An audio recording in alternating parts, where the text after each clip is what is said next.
أعوذ بالله السميع العليم من الشيطان الرجيم بسم الله الرحمن الرحيم الحمد لله رب العالمين والعاقبة للمتقين ولا عدوان إلا على الظالمين وأشهد أن لا إله إلا الله وحده لا شريك له وأشهد أن محمدا عبده ورسوله اللهم صل وسلم وبارك عليه وعلى آله وصحبه أجمعين أما بعد.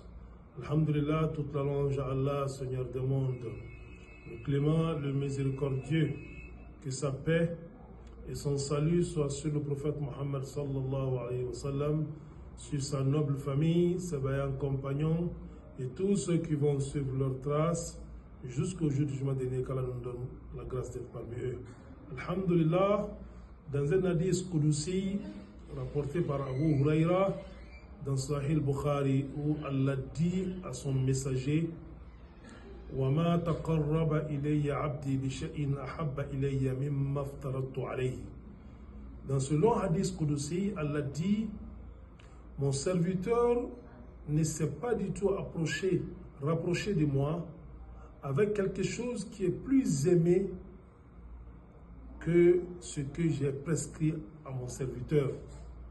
Dans ce hadith, Allah nous dit que tout ce qu'on fera pour se rapprocher de lui, pour avoir son agrément, le meilleur de tout ce que nous ferons est ce qu'il a prescrit d'obligations pour nous.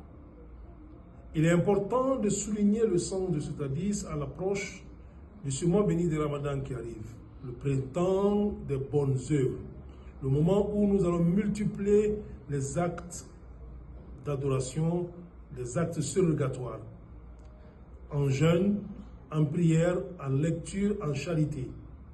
Mais il ne faut pas que nos actes d'adoration surrogatoires pendant ce mois béni affectent nos actes obligatoires.